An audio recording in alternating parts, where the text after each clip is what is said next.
ॐ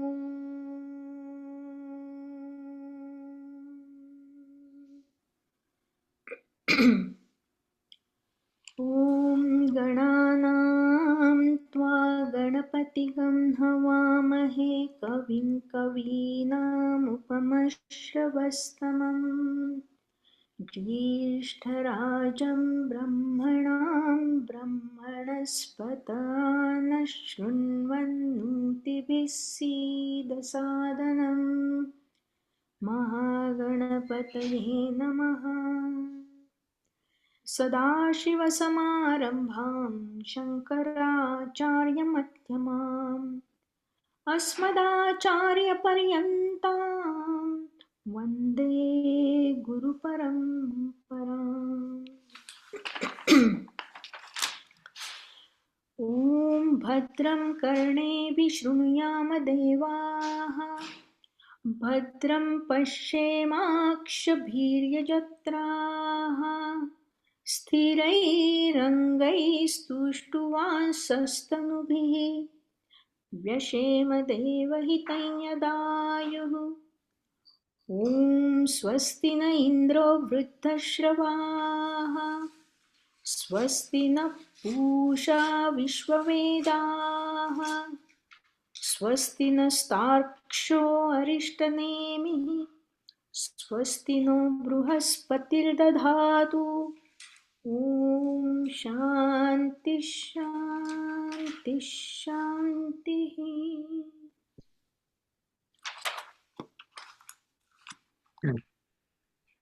नमस्कार मंडळी. यावेळी सुद्धा संतोषनी आपल्याला गोष्वारा लिहून पाठवला आहे आणि माधवी त्याच्यासाठी वाचणार आहे. तर बघ माधवी, शेअर करता येते का?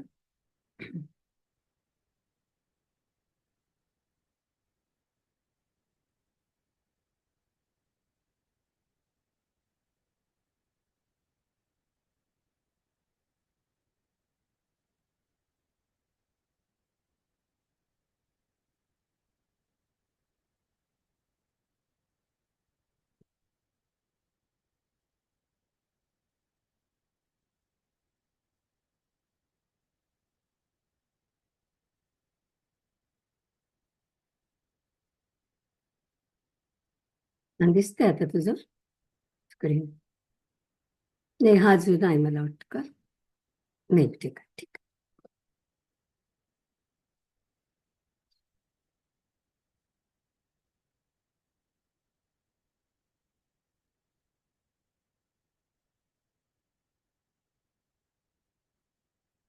हा, म्यूटवर आहेस तू.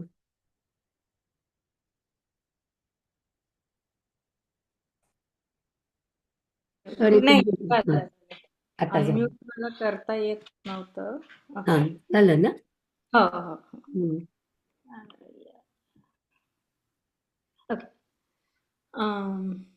प्रश्न उपनिषद प्रश्न 3 श्लोक 10 ते 12. पिप्पलाद ऋषी पुढे सांगतात, आधी म्हटल्याप्रमाणे मरणकाळी प्राण हा उदान वायूमध्ये एकत्र होतो व मग उदान वायू त्यास शरीराबाहेर घेऊन जातो आणि मरणकाळी ज्याचे जे विचार असतील त्याप्रमाणे तो त्याला संकल्पित लोकात घेऊन जातो. इथे मरणकाळी ज्याचे जे विचार असतील त्याप्रमाणे तो त्याला संकल्पित लोकात घेऊन जातो असे म्हटले आहे ते शब्दशः घेऊ नये. मनुष्य जन्मभर जसा जगला तसेच त्याचे विचार मृत्यूसमयी असतील असे इथे अभिप्रेत आहे. शंकराचार्य म्हणतात की मरणकाळी आपला मेंदू क्षीण होतो व मनातले विचार सारखे बदलत असतात. तेव्हा मरणकाळी येणाऱ्या विचारापेक्षा त्याने जन्मभर काय केले व त्याचे संचित व प्रारब्ध कर्म काय आहे त्याप्रमाणे तो पुढील गतीला जातो. ते पुढे सांगतात की ज्याला आतापर्यंत सांगितलेले प्राणाचे ज्ञान असेल व त्यावर त्याने उपासना केलेली असेल तो विद्वान आहे. त्याच्या मुलाबाळांना सुख मिळेल आणि त्याला मोक्षासारखे फळ मिळेल असे ऋग्वेदात सांगितलेले आहे. प्राण कशापासून येतो, तो शरीरात कसा येतो, त्याचे 5 प्रकार काय आणि त्याचा आत्म्याशी असलेला संबंध जो जाणतो तो अमृतत्वाला पावतो. नुसताच अभ्यास करून ज्ञान मिळत नाही, तर त्यावर उपासना करावी लागते. या ज्ञानप्राप्तीचे दृष्ट फळ म्हणजे त्याच्या मुलाबाळांना सुख मिळते. त्याचे अदृष्ट फळ म्हणजे अशा ज्ञानीतील काहींना मोक्ष आणि काहींना मुक्ती मिळू शकते. शंकराचार्यांनी स्थापलेल्या शृंगेरी मठाच्या विद्यारण्य स्वामींचे भाऊ शौनाचार्य म्हणतात की इथे अमृतः भवती याचा अर्थ मोक्ष मिळेल असा घेऊ नये. काहींना मोक्ष मिळेल तर काहींना क्रममुक्ती मिळेल. क्रममुक्ती लाभलेले आधी ब्रह्मलोकी जातात व तिथे उपासना केल्याने त्यांना मुक्ती मिळू शकते. प्राणाचा अभ्यास करणे हे नुसतेच कर्म झाले. त्यातून आत्मज्ञान मिळत नाही. कर्मामुळे साधन चतुष्टय मिळू शकते, पण मोक्षासाठी कर्म व उपासना हे दोन्ही लागतात. इथे 3ऱ्या प्रश्नाचे उत्तर सांगते. सारांशात कौसल्याने विचारलेल्या 3ऱ्या प्रश्नाची उत्तरे खालीलप्रमाणे. हा प्राण कशापासून येतो? प्राण हा ब्रह्मतत्वापासून निर्माण होतो. तो या शरीरात कसा येतो? प्राण या शरीरात मनोकृतेनं म्हणजे प्रारब्ध कर्मामुळे येतो. तो शरीरात स्वतःला विभागित करून कसा राहतो? ज्येष्ठ प्राण इतर प्राणांना शरीरातील निरनिराळ्या जागी नेमतो. मुख्य प्राण किंवा ज्येष्ठ प्राण हा श्वासोश्वासाला कारणीभूत असल्याने तो नाक, डोळे, तोंड व कान यात असतो. अपानवायू हा शरीरातील घाण व द्रव्ये बाहेर टाकतो, म्हणून तो पोटाच्या खालच्या बाजूला असतो. समान वायू हा पचनक्रियेला मदत करतो आणि त्यातून उत्पन्न झालेली पोषक द्रव्ये, ऊर्जा सर्व इंद्रियांना त्यांच्या गरजेनुसार पाठवतो. तो शरीराच्या मध्यभागी असतो. व्यानवायू आपल्या शरीरातील रक्तवाहिन्या, मज्जातंतू व ब्रॉन्कियल नलिका इत्यादी सर्व नाड्यांतून संचार करीत असतो. उदानवायू मृत्यूसमयी सुषुम्ना नाडीतून सूक्ष्म व कारण शरीरांना घेऊन बाहेर जातो. नंबर 4. तो शरीरातून कसा जातो? मृत्यूनंतर ज्ञानेंद्रियांच्या शक्ती मनाकडे जातात. मग मन प्राणाकडे जाते व उदानवायू त्यांना सुषुम्ना नाडीतून शरीराच्या बाहेर घेऊन जातो. यावेळी सूक्ष्म व कारण शरीर देहाच्या बाहेर जातात. पुण्यवान लोकात ते डोक्यावरील ब्रह्मरंध्रातून बाहेर जातात. इतरात ते डोळे, कान अशा इतर अवयवांमधून बाहेर जातात. नंबर 5. तो बाहेरील वस्तू समष्टी पातळीवर कशा धारण करतो, तसेच अध्यात्मात म्हणजे व्यष्टी पातळीवर कसे धारण करतो? समष्टी पातळीवरील प्राण आतल्या प्राणाला मदत करतो. बाह्य प्राण हा आकाश म्हणजे समान, वायू किंवा व्यान, अग्नी, उदान, आदित्य म्हणजे मुख्य प्राण आणि पृथ्वी किंवा अपान अशा स्वरूपात आहे. सूर्यापासून मुख्य प्राण व उदानाला मदत होते. उदान वायूची उष्णता सूर्याकडून येते. अंतराळ म्हणजे सूर्यलोकापासून पृथ्वीमधील जागा किंवा पृथ्वीभोवतीचे वातावरण यातून समान वायू येतो. पृथ्वीच्या आत असलेली अग्निदेवता अपानाला मदत करते, म्हणून पृथ्वीतील अग्नी ही अपानाची देवता. व्यानवायू सगळीकडे असतो. आधीचे प्रश्न. पहिला प्रश्न कबंधीने विचारला होता की हे भगवन, या सर्व प्रजा मनुष्य, प्राणी इत्यादी कोणापासून निर्माण होतात? त्याचे उत्तर पिप्पलाद ऋषींनी पुढील 4 पायऱ्यात दिले होते. प्राण व रई यांचे मिथून, नंतर कालगणना, जेव्हा सृष्टी निर्माण होते तेव्हा दिवस, रात्र, वर्ष इत्यादी कसे मोजायची त्याची निर्मिती. आणि नंतर अन्नसृष्टी, सर्व प्राण्यांच्या खाण्यासाठी अन्नसृष्टीची निर्मिती. आणि चौथं म्हणजे प्रजासृष्टी, सर्व प्रजेची निर्मिती. दुसरा प्रश्न विदर्भ देशातील भार्गवाने विचारला होता की हे भगवान, कोणत्या शक्ती या शरीराचे धारण करतात व त्यापैकी कोणत्या शक्ती त्यांचे प्रकाशन करतात आणि त्यांच्यामध्ये सर्वात प्रबळ कोण ते सांगा. त्याचे उत्तर देताना पिप्पलाद ऋषी म्हणाले की आकाश, वायू, अग्नी, पाणी, पृथ्वी, वाचा, मन, नेत्र, कर्ण हे 9 देव शरीराचे धारण करतात. ते या शरीराला प्रकाशित करतात, म्हणजेच शरीराला कार्यान्वित करतात. परंतु या 9 देवांहून श्रेष्ठ असलेला प्राण स्वतःला 5 प्रकारांनी विभक्त करून या शरीराचे विघटन होऊ देत नाही व ते टिकवून ठेवतो. मग त्यांनी प्राणाची महती सांगितली. छान, खूपच छान सांगितलंय सगळं. त्यांनी आधीचे 2 प्रश्न पण कव्हर केले. Very good. थँक्यू माधवी, छान वाचतेस. आता आपण आपल्या आजच्या भागाकडे जाऊया.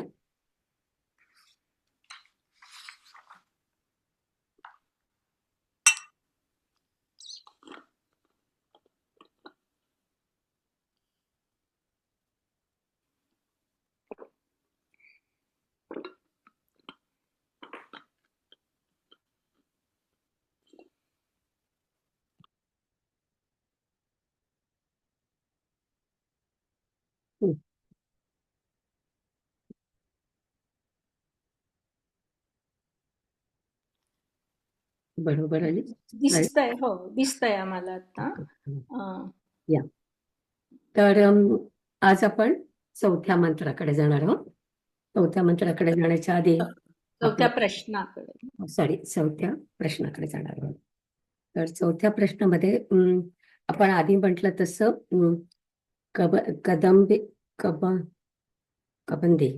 कबंदीने पहिला प्रश्न विचारला होता. हा भार्गव हा जो होता त्यांनी दुसरा प्रश्न विचारला होता. अश्वलायन कोसल त्यांनी तिसरा प्रश्न विचारला होता. आणि आता चौथा जो प्रश्न आहे त्यांनी सौर्यायण गार्ग्य त्यांनी हा प्रश्न विचारलेला आहे. तर मी गार्गी लिहिलंय, पण गार्ग कारण तो पुरुष येतो. तर सौर्यायण म्हणजे सूर्याच्या फॅमिलीतला जो कोणी असतो वंशज त्याला सौर्यायण म्हणतात. आणि त्याचं कुळ होतं गार्ग कुळातला तो होता. तर त्यांनी आपल्याला आता चौथा प्रश्न विचारलाय. तर आपण आता चौथ्या प्रश्नाकडे जाऊया.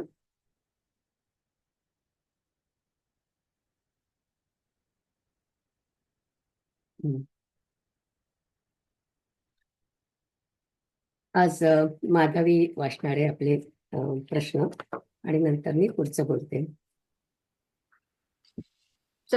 पहिला मला हे सगळ्यांचे नावं असतात ना, ते माझ्या स्क्रीनवर आहे. ते मला खाली कसे करायचे कळत नाही.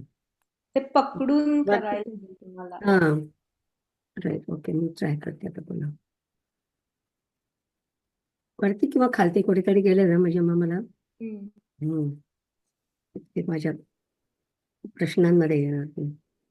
ओके, गेलं वरती गेलं. वाचू? आता वाच, चालेल. चतुर्थः प्रश्नः. अथ हैनं सौर्यायणी गार्ग्यः पप्रच्छ भगवन्नेतस्मिन् पुरुषे कानि स्वप्नन्ति कान्यस्मिन् जाग्रति कतर एष देवः स्वप्नान् पश्यति कस्यैतत् सुखं भवति कस्मिन्नु सर्वे संप्रतिष्ठिता भवन्तीति.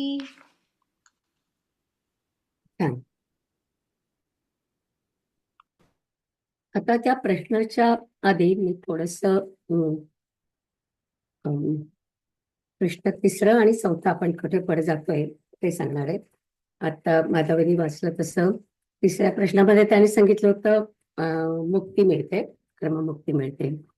आणि आतापर्यंतचे जे 3 प्रश्न होते ते आपण दोन प्रकारच्या परा आणि अपरा अशा 2 आपण विद्या पाहिल्या होत्या. आतापर्यंतचे जे 3 प्रश्न होते ते सगळे अपरा विद्येवरचे होते. त्याच्यामधून मोक्ष मिळत नाही असं म्हटलं जातं.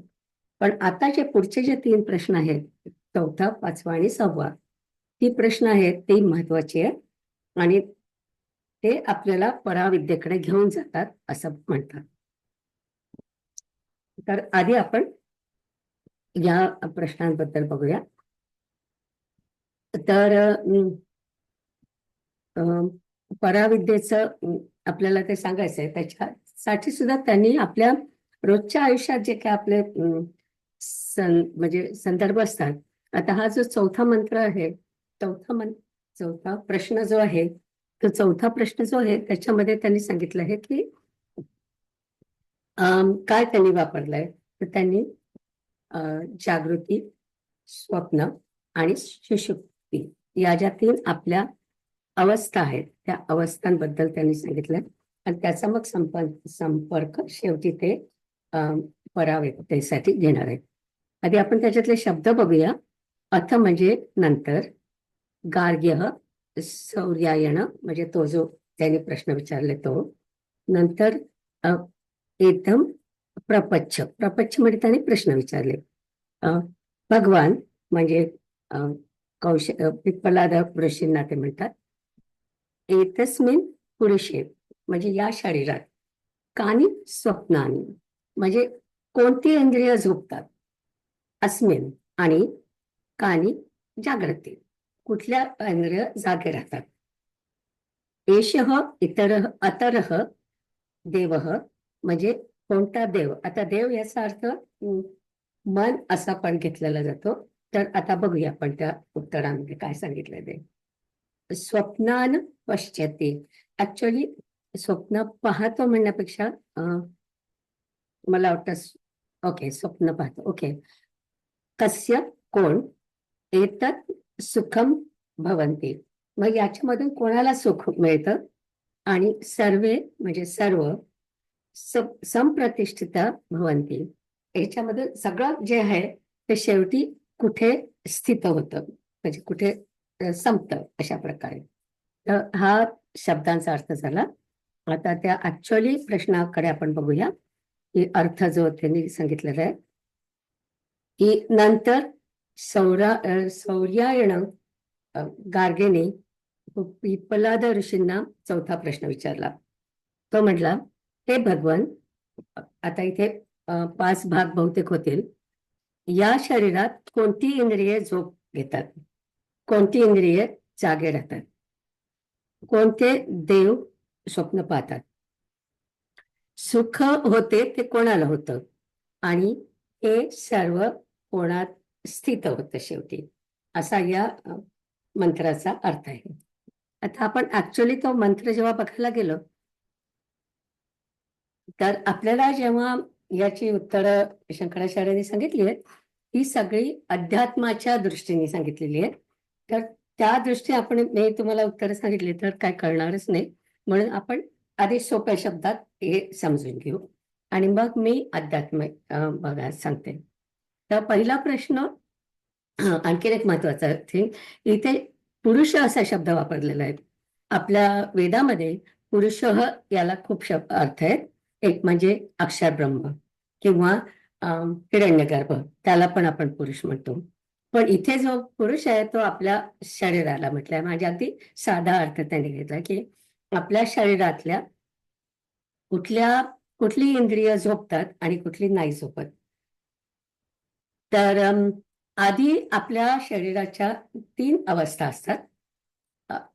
अवस्था असं म्हटलं जातं की अवस्था याचा अर्थ तुम्ही ह्याच्यातून दुसऱ्या अवस्थेत जाता, त्याच्यातून तिसऱ्या अवस्थेत जातात, अशी जी चेंज होतो त्याला आपण अवस्था म्हणतो. तर हा शब्द पण महत्वाचा आहे की स्टेट असते, पण त्या स्टेटमधून तुम्ही दुसऱ्या स्टेटमध्ये जाता, मग तुम्ही तिसऱ्या स्टेटमध्ये जाऊ शकता. हा जो चेंज होतो त्याला आपण अवस्था म्हणतो. महत्वाचं हे लक्षात ठेवायचं, कारण मी आणखीन एक अवस्था सांगणार आहे, पण त्याला आपण अवस्था म्हणत नाही, स्थितीच म्हणतो, कारण त्याच्यामधून तुम्हाला दुसरीकडे जाता येत नाही. तर म्हणून हा शब्द इथे लक्षात ठेवायचा. तर पहिल्यांदा आपण सगळे जागे असतो, त्या अवस्थेला आपण जागृत अवस्था म्हणतो, किंवा संस्कृतमध्ये थोडासा वेगळा शब्द आहे, जाग्रत अवस्था असा शब्द आहे. तर जागृत अवस्था म्हणजे आपण सगळे जागे असतो. बहुतेक क्लासमध्ये सगळेजण जागे असतात. आता हा क्लास खूप जास्त लांब नसतो, नाहीतर काही क्लासमध्ये लोक आपले स्वप्नावस्थेमध्ये पण जातात. पण हा छोटा क्लास आहे हा, त्यामुळे सांगतात तसं. तर आपण झोपतो, तर मग झोपेमध्ये काय होतं? तर आपले जे काही अवयव असतात ते सगळे ऍक्टिव्ह असतात, तर त्याला मग आपण जागृत अवस्था म्हणतो. पण जेव्हा आपले अवयव थकतात, आणि माझे डोळे थकलेत, आता मी आता झोपते, तर झोपायला संस्कृतमध्ये सापम असा शब्द आहे. आपण निद्रा म्हणतो, निद्रा हा कॅज्युअल झाला, पण जेव्हा ते सापम म्हणतात तेव्हा त्याच्यामध्ये दोन्ही प्रकारची झोप असते. एक म्हणजे जी झोप तुम्ही झोपताना तुम्हाला स्वप्न पडतात, त्याला स्वप्न अवस्था म्हणतात. आणि दुसरी जी अवस्था आहे त्याच्यामध्ये तुम्हाला इतकी गाढ झोप लागते की तुम्हाला कळतच नाही आपण झोपलो, आणि तुम्ही उठल्यावर विचारता, अरे बापरे, मी झोपले होते का? मला कळलं सुद्धा नाही मी झोपले. तर ती जी झोप असते त्याला सुषुप्ती म्हणतात. दोन प्रकारचं सांगितलं आपण झोप. तर ती जी सुषुप्ती आहे त्याला ऍड करण्यासाठी जेव्हा जो आपण शब्द वापरतो त्याला आपण सापम म्हणतो संस्कृतमध्ये. निद्रा म्हणत नाही, सापम म्हणतो, कारण त्याच्यामध्ये आपण दोन्ही प्रकारच्या झोप त्याच्यामध्ये बघत असतो. एक म्हणजे ज्याच्यामध्ये आपल्याला स्वप्न पडतात, आणि दुसरी त्याच्यामध्ये खूप झोपतो तर त्याला आपल्याला स्वप्न पण पडत नाही. ही अवस्था महत्वाची लक्षात ठेवायची, कारण तिकडनं आपण मग ज्यांना आत्मज्ञान होतं त्यांच्या अवस्थेकडे आपण जातो. तर आता या ज्या 3 अवस्था आहेत, तुम्ही समजा जागे आहात आणि तुमचे डोळे थकले खूप, की तुम्ही झोपता. तुमची अवस्था बदलली, राईट? म्हणजे जागे होते, मग आता तुम्ही झोपले. तर तुम्ही स्वप्नावस्थेमध्ये जाता, त्याच्यात ते कधी कधी तुम्हाला खूप गाढ लागते, तर तुम्ही सुषुप्ती अवस्थेत जाता, आणि मग तिथून तुम्ही उठता. उठलं की तुम्ही जागृत अवस्थेत पुन्हा येता. अशा ज्या 3 अवस्था आहेत त्याच्या म्हणजे आपण म्हणतो ना की रहाटगाडा असतं, तसं ते आपलं 3 अवस्थामध्ये आपण आपलं शरीर जात असतं, म्हणून त्यांना 3 अवस्था म्हणतात. त्याच्यानंतर आणखीन एक जी अवस्था आहे त्याला तुरिया म्हणतात. पण तुरिया ही स्थिती आहे, अवस्था नाहीये. अवस्था अशासाठी नाहीये कारण ज्यांना आत्मज्ञान होतं ते लोक तुरिया अवस्थेमध्ये असतात. मग त्याचा अर्थ एवढाच आहे की तुम्हाला आत्मज्ञान झालंय, पण त्या अवस्थेमधून, म्हणजे जर का त्याला अवस्था म्हटलं तर त्याच्यातून आपल्याला परत यायला पाहिजे. म्हणजे आज तुम्हाला आत्मज्ञान झालंय आणि समजा उद्या तुम्हाला नाही आत्मज्ञान झालं, असं होत नाही ना. आणि जसं तुम्ही आज जागे आहात आणि उद्या तुम्ही नाही जागे, तुम्ही झोपलेले आहात, असं तुम्ही त्या अवस्था ज्या असतात त्याच्यामध्ये आपण बदलत असतो.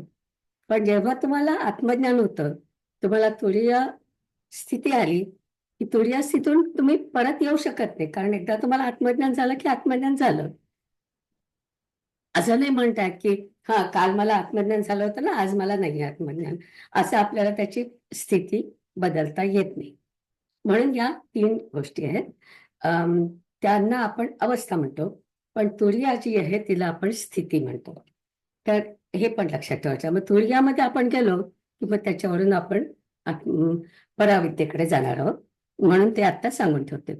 पण या पर्टिक्युलर श्लोकामध्ये किंवा मंत्रामध्ये आपण फक्त 3 अवस्था बघणार आहोत. तर त्याच्या मी पुढची स्लाइड घेते.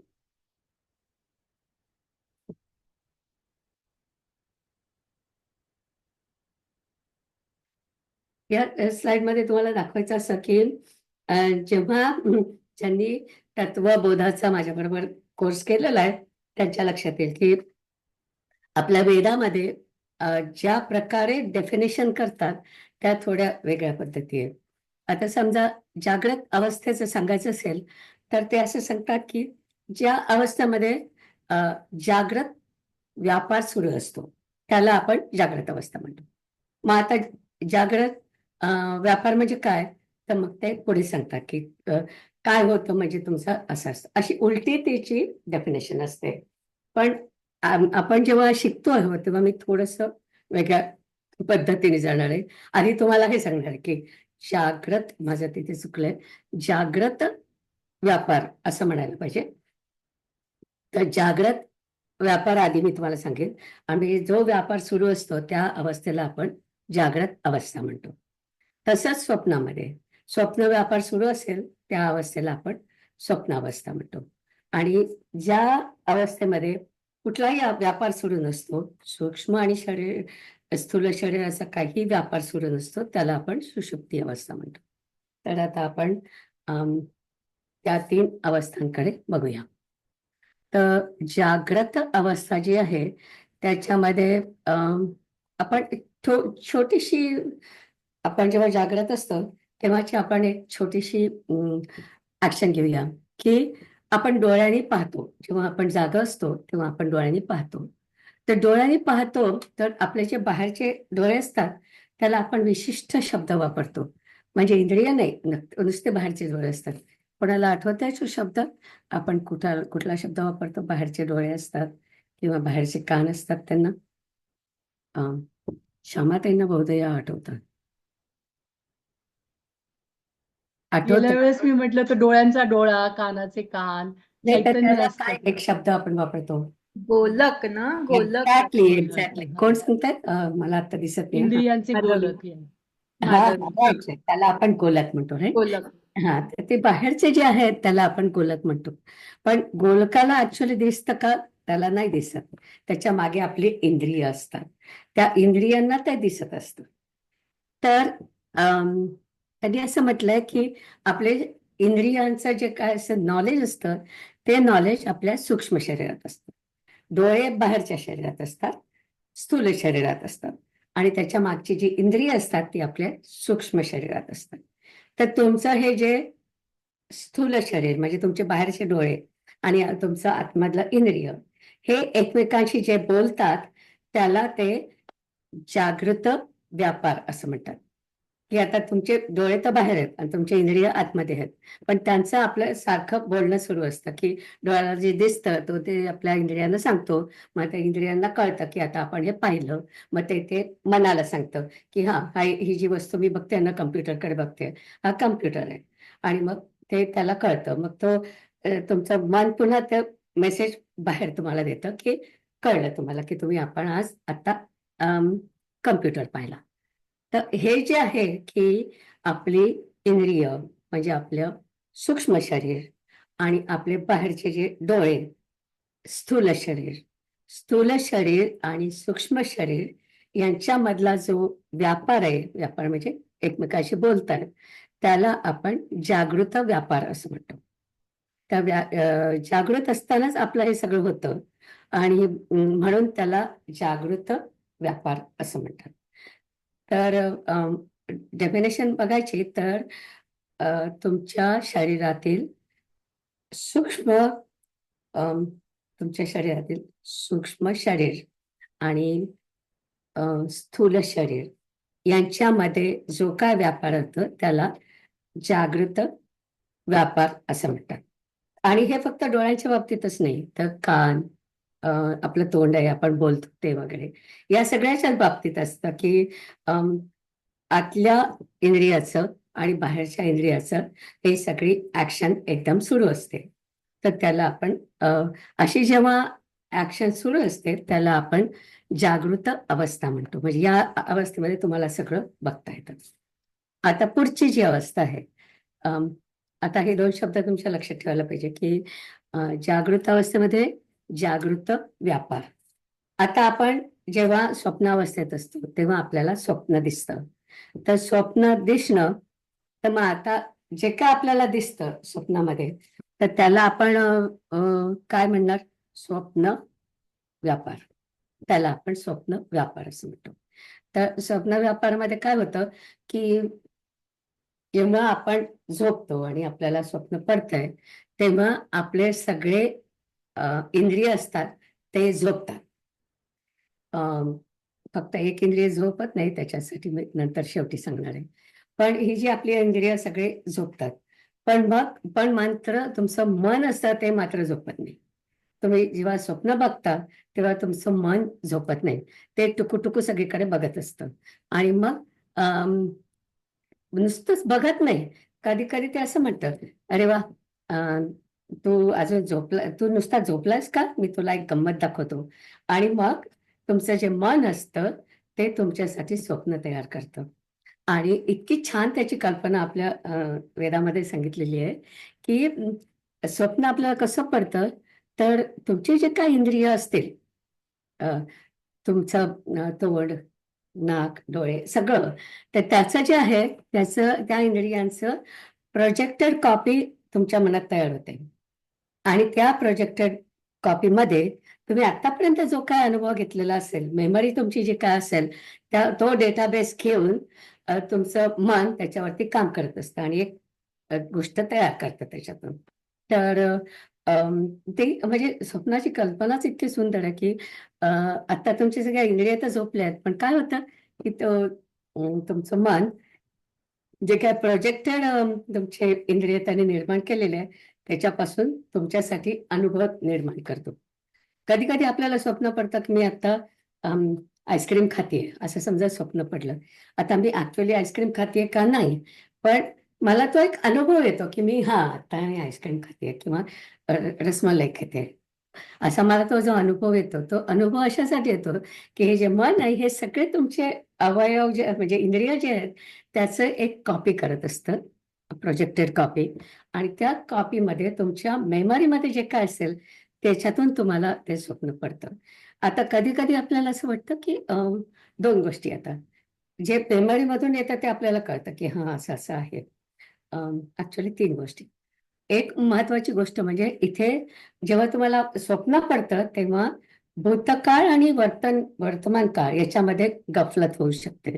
म्हणजे उदाहरण असं द्यायचं की माझी बहीण होती, पण ती 2 वर्षापूर्वी गेली. पण माझ्या स्वप्नात ती जेव्हा येते तेव्हा मला वाटतं की ती आहेच आणि मी तिच्याशी गप्पा मारते आणि मला खूप आवडतं ते, कारण आमची खूप मैत्री होती दोघींची. तर मग म्हणजे जरी का मी असली तर त्यावेळी माझ्या डोक्यात हे येत नाही की ती नाहीये आता, ती भूतकाळातली ती गोष्ट आहे.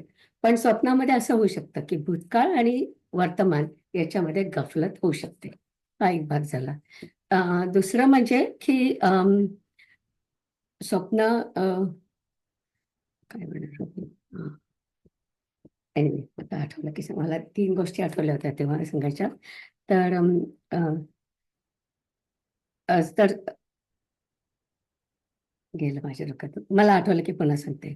तर स्वप्नामध्ये मुख्य म्हणजे भूतकाळ आणि वर्तमान काळाचं राहत नाही काही. आणि दुसरं म्हणजे काही गोष्टी आपल्याला ज्या आपल्याला अनुभव नसेल अशातल्या काही गोष्टी दिसतात. तर त्याच्यासाठी शंकराचार्यांचं म्हणणं असं आहे की कधी कधी तुमच्या मागच्या आयुष्यातल्या त्या गोष्टी असू शकतात, त्या पण तुम्हाला दिसू शकतात. आणि तिसरी गोष्ट अशी की कधी कधी तुम्हाला समजा एखादा काही प्राणी दिसला की त्या प्राण्याला 6 तोंड आहेत किंवा त्याला काहीतरी शेपूट नाहीच आहेत त्याला, आणि नुसतेच किती 25 पाय आहे असं काहीतरी तुम्हाला दिसलं स्वप्नात. असं काही तुम्ही कधी बघितलेलं नसतं, पण तुम्ही असं काहीतरी प्राणी बघितलं असेल म्हणजे तुम्हाला हे अवयव सगळे माहित आहेत की हात माहिती आहे, पाय माहिती आहेत, शेपूट माहिती आहे. म्हणजे तुम्हाला जे माहिती आहेत अवयव, त्याच्या अनुषंगाने तुमच्या मनामध्ये एक इमेज तयार केली जाते. म्हणजे सगळे पीसेस पीसेस घेऊन ते काहीतरी तुमची इमेज काढू शकते. तर तसं पण होऊ शकतं. किंवा कधी कधी तुम्हाला जे काय दिसतं ते कदाचित तुमच्या आधीच्या आयुष्यातलं पण असू शकतं. पण सगळ्यांच्या बाबतीत ते होत नाही, फक्त काही लोकांच्याच बाबतीत होतं की त्यांना आधीच्या आयुष्यातलं काहीतरी दिसू शकतं. अशा 3 स्वप्नावस्थेबद्दल गोष्टी मला सांगायच्या होत्या. आता शंकराचार्यांनी ज्याची डेफिनेशन जी केली आहे की स्वप्न नामः, म्हणजे स्वप्नाचा अर्थ काय, जागृत दर्शन आणि आणि वृत्तस्य जागृत द्वंद्व शरीरे यद दर्शनम, म्हणजे तुमच्या जागृत आयुष्यामध्ये जे काय तुम्ही बघितलेलं आहे त्याची कॉपी करण्याचा आपलं मन प्रयत्न करतं. अशी त्या अवस्थेला आपण स्वप्न अवस्था म्हणतो. आणि स्वप्न अवस्थेमध्ये आपल्याला जे काय दिसतं तेव्हा अम, तेव्हा तर आपलं जे स्थूल शरीर आहे ते तर झोपलेलं आहे सगळं. पण हा तुमचा जो व्यापार असतो तो फक्त तुमच्या सूक्ष्म अ, शरीरामधून होत असतो. म्हणजे तुमचं मन पण आतमध्ये असतं आणि त्याच्यामधून हा सगळा व्यापार होत असतो. तर तो जो व्यापार होतो त्याला आपण स्वप्न व्यापार असं म्हणतो. ही आपली दुसरी स्टेट झाली, की पहिली आपण बघितलं जागृत अवस्था, दुसरी जी आपण बघतोय ती स्वप्नावस्था. तर स्वप्नावस्थामध्ये आपलं मन सगळे कारभार करत असतं. आता तिसरी अवस्था आपण बघूया, सुषुप्ती अवस्था. सुषुप्ती अवस्थेमध्ये आपलं मन खूप शांत होतं आणि तेव्हा आपलं सूक्ष्म शरीर पण झोपलेलं असतं. म्हणजे तुमचं जे मन जे काम करत होतं स्वप्न पडायला, तसे स्वप्न तुम्हाला पडत नाही, कारण यावेळेस ते मन पण शांत झोपलेलं असतं. आणि या मंत्रामध्ये त्यांनी सुषुप्तीसाठी स्वप्नान पश्यती असा जो शब्द वापरलाय त्याचा अर्थ स्वप्नांच्या पलीकडचं जे आहे ते शब्द वापरलाय त्यांनी, तो स्वप्नान पश्यंती. त्याचा अर्थ स्वप्नांच्या पलीकडची जी झोप आहे, ज्याला आपण सापम म्हटलं होतं, त्या सापम मधली आता गोष्ट ते सांगतात आहे. त्याचे विशेषण त्यांनी सांगितले आहे सुषुप्ती अवस्थेचे. तर ते मी लिहिले तिथे.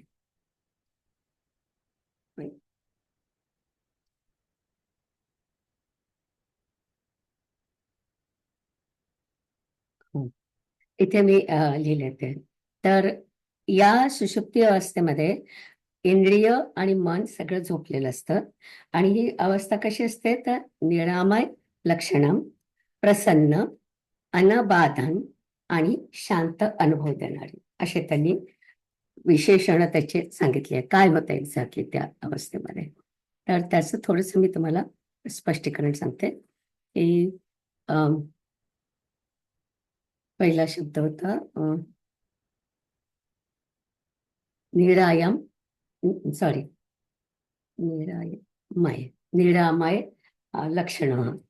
तर निरामय लक्षण याचा अर्थ की आपल्या शरीरामध्ये सूक्ष्म शरीर किंवा स्थूल शरीर याच्यावरती काही त्या अवस्थेमध्ये परिणाम होत नाही. जसं आपण पहिल्या अवस्थेत म्हटलं की सूक्ष्म शरीर आणि स्थूल शरीर दोन्हीचं आपलं त्यांचं डिस्कशन सुरू असतं. स्वप्नावस्थेमध्ये आपल्या मनामध्ये ते सगळं काम सुरू असतं. पण या अवस्थेमध्ये त्याच्यावरती काहीही परिणाम होत नाही. आणि ही अवस्था अशी आहे की प्रसन्न आहे. प्रसन्न म्हणजे डेफिनेशन आपल्या प्रसन्नाची अशी आहे की त्याच्यामध्ये दुःखाचा लवलेश पण नसतो. म्हणजे त्याच्यामध्ये काही दुःख काही नसतं. एकदम पूर्ण आनंद जे आपण म्हणतो त्याला प्रसन्न आनंद असं म्हटलं जातं. नंतर शब्द आहे अनाबाध. अनाबाध म्हणजे त्याच्यामध्ये काही अडथळा येत नाही त्या सुखामध्ये. अडथळा केव्हा येतो जेव्हा आपल्या मनामध्ये काहीतरी विषय असतो, काहीतरी कल्पना असते आणि त्याच्यामधून काहीतरी आपल्याला वेगळं काहीतरी करायचं असतं. अशा प्रकारचे जेव्हा दोन प्रकारचे विचार वगैरे येऊ शकतात, ते सगळे अडथळे असतात. पण आता इथे काहीच सुरू नसतं, सगळं शांत असतं. त्यामुळे तो अनाबाध जे म्हटलंय त्यांनी त्याचा अर्थ हे जे सुख असतं हे त्याच्यामध्ये अडथळा काही येत नाही. तर अशा प्रकारचं खूप शांत अशी अवस्था आहे आपल्याला. आणि ती अवस्था म्हणजे सुषुप्ती त्याला म्हटलं जातं, की अगदी गाढ झोप लागते आपल्याला, त्याला सुषुप्ती म्हणतात. आता एक मला तुमचा प्रश्न आहे. आता मी तुम्हाला या 3 अवस्था सांगितल्या. पहिल्या अवस्थेमध्ये सगळं जागा आहे. दुसऱ्या अवस्थेमध्ये आपले बाहेरचे म्हणजे सगळे इंद्रिय आहेत ते बाहेरचे इंद्रिय सगळे शांत आहेत. सुषुप्तीमध्ये आतले आणि बाहेरचे सगळे इंद्रिय शांत आहेत. पण काय जागा असतं या सगळ्यामध्ये? कुठली गोष्ट आपण झोपलो असलं तरी असते आणि जागा असलं तरी असते. ची गोष्ट सतत सुरू असते ती कुठली असेल? मन. नाही, मन तर आता शेवटच्या अवस्थेमध्ये आपण म्हटलं ना की मन पण झोपतं सुषुप्ती. आत्मा. आत्मा आत्मा आत्मा किंवा असेल का? ब्रह्म किंवा जीवात्मा. हा, जीवात्मा इंद्रियामध्ये येत नाही ना आपल्या. हम्म. पण आणखी काय आपली कुठली ऍक्शन नेहमीच सुरू असते, झोपल्यात तरी सुरू असते आणि श्वासोश्वास, यस, प्राण एक्झॅक्टली. प्राण प्राण. बरोबर. प्राण हा शांत म्हणजे तुम्ही ज्येष्ठ आता प्राण का झोपलाय तरी तुमचा प्राण काम करत असतो. सगळे समजा प्राण तुम्ही अगदी सगळे रात्रभर प्राण. कार झोपले तरी सकाळी उठून तुम्हाला भूक लागते. भूक का लागते? कारण तुमचा जो समान वायू होता तो रात्रभर काम करत होता. तुमचं सगळं ते अ, पचून जातं तुमच्या पोटातलं जे अन्न आहे ते, आणि मग प्राण तुमचा काम करत असतो. वायू व्यानवायूला तर काम करायला पाहिजे ना, सगळीकडे रक्त गेलं पाहिजे, सगळीकडे आपलं हे आहे ते सगळं जायला पाहिजे. तर आपले जे प्राण आहेत 5 प्राण ते सगळे तिन्ही अवस्थामध्ये जागृत असतात. तर त्याने विचारलं होतं ना की काय जागृत असतं, तर हे उत्तर आहे की तिन्ही स्थितीमध्ये तुमचा प्राण जो असतो तो जागृत असतो. तर अशा प्रकारच्या हे खूप इंटरेस्टिंग, म्हणजे त्याचा प्रश्नच खूप इंटरेस्टिंग आहे आणि त्याच्यामध्ये त्याच्या अवस्थांबद्दल त्यांनी जे सांगितलंय ते पण मला खूप आवडलं. म्हणजे सगळं आपलं कसं मॅथमॅटिक्स सारखं लिहून करतात की हां, मग जागृत म्हणजे काय? तुम्ही जागे आहात, पण जागा म्हणजे नक्की काय आहे? तर तुमच्या सूक्ष्म शरीराचा आणि स्थूल शरीराचा व्यापार सुरू असतो आणि मग त्याला नाव काय? तर मग त्याला जागृत व्यापार असं म्हटलं. मग स्वप्नावस्थेमध्ये काय होतं? तर तुमचं मन जे असतं ते सगळे चित्र तयार करत असतं आणि त्या चित्र जे करतं त्याला आपण स्वप्न व्यापार म्हणतो. नंतर सुषुप्तीमध्ये मनही झोपलेलं असतं. आणखीन तुमचे सगळं बाहेरचं शरीर पण झोपलेलं असतं आणि मग हा तुम्हाला अनुभव कसा मिळतो? तुमचं मनही झोपलेलं असतं. ते आपण पुढच्या मंत्रांमध्ये पाहणार आहे. तर मी आता तो भाग मात्र सांगत नाही. पण कोणीतरी ते सगळं बघतंय ना, नाहीतर आपल्याला कसं कळेल की मी झोपलेले होतो म्हणून? कोणाला तरी ते कळलं असेल की तुम्ही झोपला होता. तर ते काय आहे ते आपण पुढच्या मंत्रांमध्ये बघणार आहोत. तर असा हा पहिला मंत्र झाला. आता आपण दुसऱ्या मंत्राकडे जाऊया.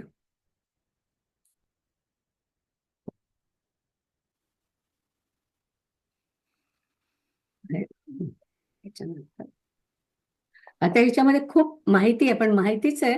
तुम्हाला आपण एकदा वाचायला लागलं की तुम्हाला लक्षात येईल की तुम्ही जेव्हा काय म्हणतात, तुम्ही जेव्हा झोपता तेव्हा काय होतं, काय अम, काय तुमचं म्हणजे तुमचा जीव काय करत नाही ते त्यांनी सांगितलंय, म्हणून असा मोठा तो मंत्र वाटतो. पण एवढं मोठं नाही आहे ते, आपण म्हणजे वाचायला लागला की आपल्या लक्षात येईल. तर माधवी, आता हा मंत्र वाचून दाखव. तस्मै स होवाच यथा गार्ग्य मरीचयोर्कस्यास्तं गच्छतः सर्वा एतस्मिंस्तेजो मण्डल एकीभवन्ति ताः पुनः पुनरुदयतः प्रचरन्त्येवं ह वै तत् सर्वं परे देवे मनस्येकीभवति तेन तर्ह्येष पुरुषो न शृणोति न पश्यति न जिघ्रति न रसयते न स्पृशते नाभिवदते नादत्ते नानन्दयते न विसृजते न नेयेयते स्वपितीत्याचक्षते. आणखीन एक ओळ आहे ना तिथे, वाव, उदान. हवाव उदानस्तस्मादुपशान्ततेजाः हम्म. पुनर्भवमिन्द्रियेन्मनसि सम्पद्यमानैः. छान छान वाचलंस. आता थोडासा शब्दांचा अर्थ सांगते. तर सह तस्मै उवाच, म्हणजे त्यांनी जो प्रश्न विचारला होता त्याच्यावरती पिप्पलाद ऋषींनी उत्तर दिलं, असं त्याचा अर्थ आहे. नंतर गार्ग्य, म्हणजे तो आपण आता गार्ग्य म्हटलं, तो यथा, यथा म्हणजे जसं, अस्तंग अस्तंग गच्छत अर्कस्य, म्हणजे सूर्य अस्ताला जाताना, सर्वाः मरीचयते, म्हणजे त्याची किरण असतात ते, त्याच्याबद्दल बोलतो आपण. एक तेजोमंडले, म्हणजे तेजोमंडळात एकरूप होतात त्याचे सगळे किरण. सूर्य अस्ताला जातोय, त्याची जे किरण आहेत ते तेजोमंडलात एकरूप होतात. एकी भवन्ति, म्हणजे एकरूप होतात. पुनः उदयतः, म्हणजे पुन्हा जेव्हा उदय होतो तेव्हा तः पुनः प्रचरन्ति, म्हणजे पुन्हा ते वरती येतात. किरण आधी आतमध्ये जातात आणि मग पुन्हा त्याचे किरण सगळे बाहेर येतात. एवं म्हणून तत्सर्वं परे देवे मनसी, मन म्हणजे देव असं म्हटलेलं आहे. एक भवती, एकरूप होतात. तेन, तरही, नंतर अर्थातच. एषः पुरुषः, म्हणजे हा पुरुष म्हणजे व्यक्ती. न शृणाती, म्हणजे त्याला ऐकू येत नाही. न पश्यते, पाहत नाही. न जिघ्रती, म्हणजे हुंगत नाही. न रसयते, म्हणजे खात नाही. न स्पृश्यते, म्हणजे स्पर्श करत नाही. न अभिवदते, म्हणजे बोलत नाही. न आदत्ते, म्हणजे हातात धरत नाही. न आनंद येते, म्हणजे त्याला आनंद होत नाही. न विसृष्टे, म्हणजे शरीरातून बाहेर काही टाकत नाही. स्वपिती इति, म्हणजे तो झोपलेला असतो. नुसतं झोपलेला कसा असतो, त्याच्या सगळ्यात त्यांनी, आपण झोपेत काय करत नाही ते त्यांनी आपल्याला इथे सांगितलं आहे. आचक्ष्यते, म्हणजे असं ते लोक म्हणतात. ते म्हणजे वैदिक लोक जे म्हणतात ते, त्याच्याबद्दल आपल्याला सांगितलंय. तर अर्थातच ते आता मी तुमच्याला वाचून दाखवलं, त्याच्यामध्येच आपल्याला अर्थ कळला. तर पिप्पलाद ऋषींनी उत्तर दिलं की, अरे गार्ग्य, पावणारा सूर्याचे किरण, मला थोडं करेक्ट केलं पाहिजे, किरण म्हणायचं तुम्हाला, किरण ज्याप्रमाणे त्याच्या तेजोमंडलात एकरूप होतात आणि सूर्य पुन्हा उदय पावतो तेव्हा ते पुन्हा प्रकाशित होतात, त्याचप्रमाणे जागेपणाचे सर्व विषय आणि सर्व इंद्रिये त्यांच्यापेक्षा श्रेष्ठ व दिव्य असणाऱ्या मनात लीन होतात. त्या सुषुप्ती अवस्थेत जीव काहीच करत नाही. तो ऐकत नाही, पाहत नाही, वास घेत नाही, रस चिघळत नाही, बोलत नाही, सुख भोगत नाही, विष्ठा त्याग करत नाही. आणि मग त्याला आपण तो झोपला आहे असं म्हणतो. तर इथे त्यांनी एक जो शब्द वापरलाय, सपिती, हा जो शब्द वापरलाय तो त्यांनी आपली जी सुषुप्ती अवस्था आहे त्याच्याबद्दल सांगितलंय. पण अर्थातच तसं म्हटलं तरी ह्या सगळ्या गोष्टी आपल्या स्वप्नावस्थेमध्ये पण शक्य आहेत, की आपण त्या गोष्टी करत नाही. पण आता इथे त्यांनी जो स्वपिती म्हटलाय त्याच्यावरून ते सुषुप्ती अवस्थेत जीव काय करत नाही ते आपल्याला ते इथे सांगतात आहे. तर आता आपण निजला असताना काय होतं त्याच्याबद्दल त्यांनी स्पेसिफिकली सांगितलंय. हे होत नाही तुमच्यामध्ये, की स्पर्श होत नाही, बोलत नाही, हात धरत नाहीत.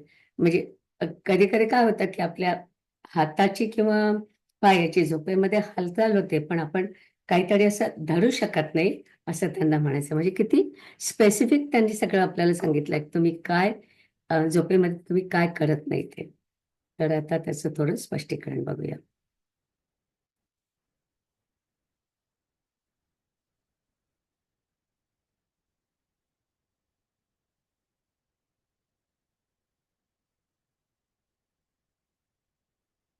हा, ते म्हणतात की पंचेंद्रिय आपली जी आहेत आणि ज्ञानेंद्रिय मनामध्ये एकरूप होतात.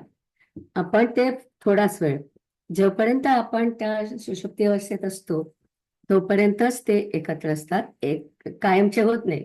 जेव्हा ते एकदम कायमचे होतात त्यावेळेस व्यक्ती मृत झालेली असते. तर तसं काही होत नाही. आपलं जे स्वप्न पडलं आणि सुषुप्तीमध्ये गेलो तरी त्याच्यामधून आपण ती अवस्था आहे त्या अवस्थेतून पुन्हा आपण जागृत अवस्थेत येतो परत. तर हे थोड्या वेळासाठी होतं की आपल्या पंचेंद्रिय आणि ज्ञानेंद्रिय आपल्या मनाशी एकरूप होतात. आणि स्वप्नाच्या म्हणजे या ज्या अवस्थेमध्ये अ, तुमचं मन बाहेरचे व्यवहार करत नाही.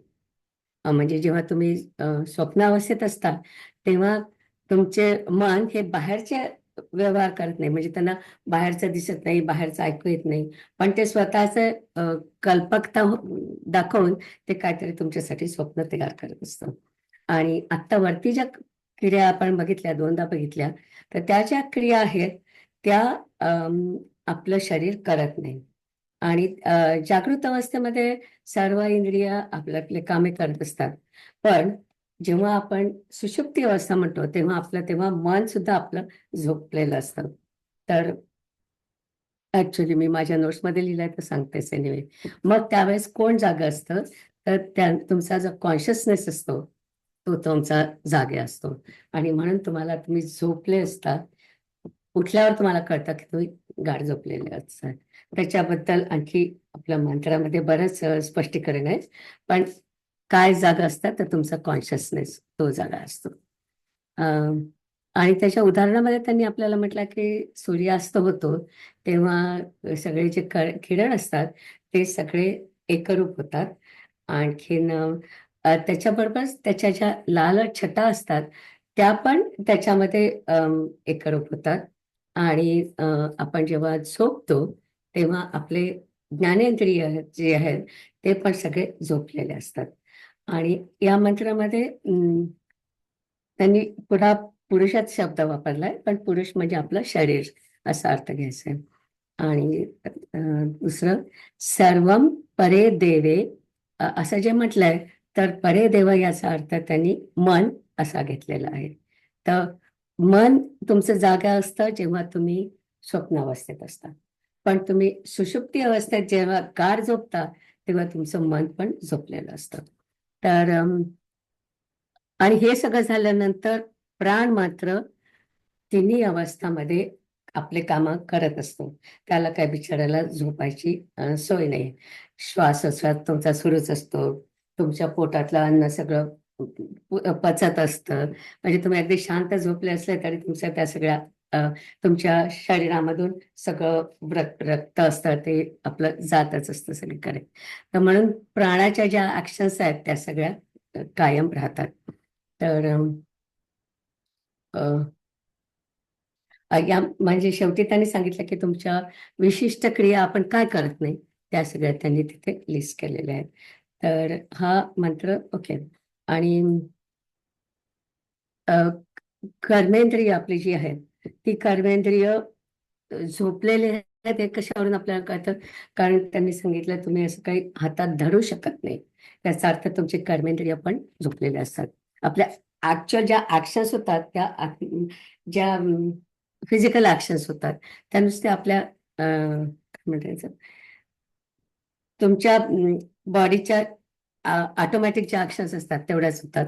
पण प्लॅन करून असं काही तुमच्या कर्मेंद्रियाच्या पण ऍक्शन्स होत नाही. तर असा हा आपला दुसरा मंत्र होता. आता आपण थांबूया इथे. कळतंय का पण मी काय म्हणजे मला माहितीये तुम्ही मी बोलते तेव्हा मला कळतं पण त्याच्यानंतर नाही लक्षात येत.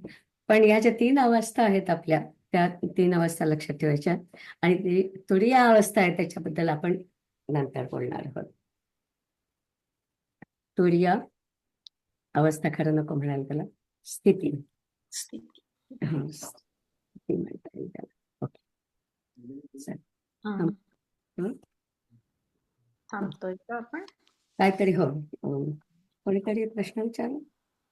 नाही, तेच तो नंतर विचारायचं का आता विचारायचं? काय अमृतला प्रश्न होता विचारायचा. 3 अवस्था ज्या आहेत आता सांगितलेल्या, हा हा स्वप्नावस्थेत फक्त जागृत अवस्थेतून जातो मनुष्य का सुषुप्ती मधून पण स्वप्नात जाऊ शकतो? हा जातो. स्वप्न संपलं की आपण जागृत मध्ये येतो आणि डीप स्लीप मधनं एखाद वेळी जागृत अवस्थेत पण येईल किंवा स्वप्नावस्थेत स्वप्नात पण पण जाईल. परत जाऊ शकतो ना? खरंय खरंय, हो जाऊ शकतो ना. आपली झोप झाली आणि समजा कोणी तुम्हाला धक्का मारला की तुमचे ते सुषुप्ती अवस्था संपते आणि मग पण स्वप्नावस्थात जातो. कदाचित स्वप्न पण पडू शकतात तुम्हाला. तुम्ही जागे नाही होत पण तुमचं स्वप्न सुरू होऊ शकतं. हो, त्या तिन्ही अवस्थांमध्ये कुठे नाही कुठे जाता येतं. बरोबर.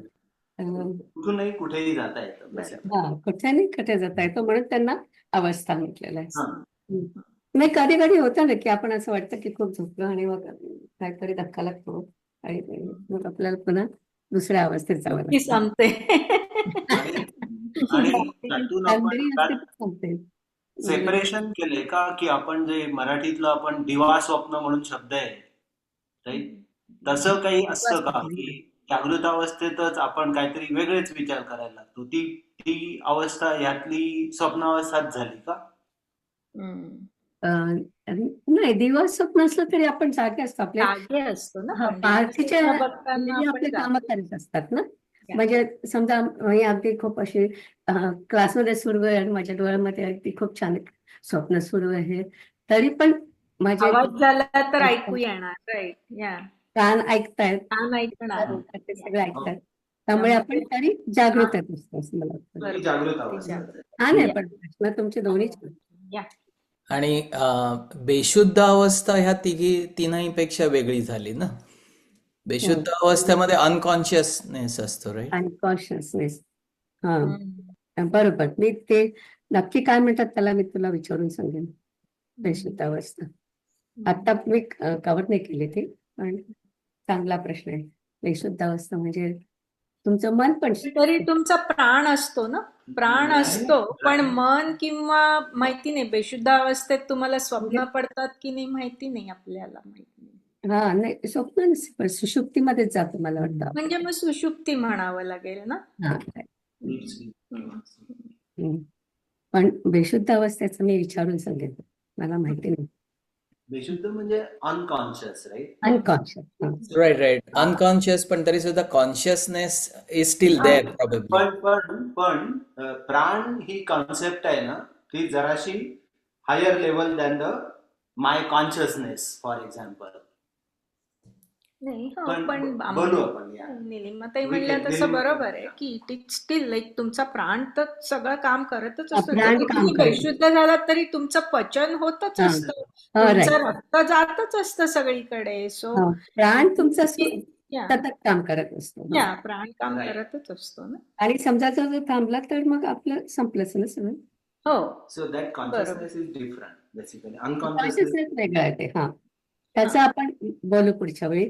कॉन्शियसनेस म्हणजे चिदाभास आपण ज्याला म्हणतो, चिदाभासाची गोष्ट. म्हणूया आपण आपला शेवटचा मंत्र. ओम पूर्णमदः पूर्णमिदं पूर्णात् पूर्णमुदच्यते पूर्णस्य पूर्णमादाय पूर्णमेवावशिष्यते. ओम शांति शांति शांति.